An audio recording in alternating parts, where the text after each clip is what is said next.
Could this be the type of global change that we need? This summer, I wanted to learn more about nature rights, and my research led me to Ecuador, specifically the beautiful capital city of Quito.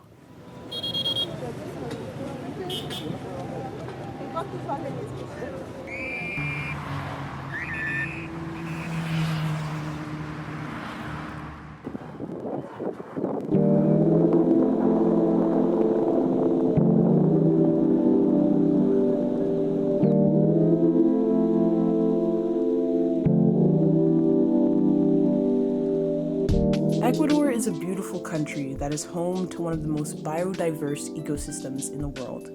Located in the middle of the equator, it hosts the Galapagos Islands, the Amazon rainforest, and the Andes Mountains.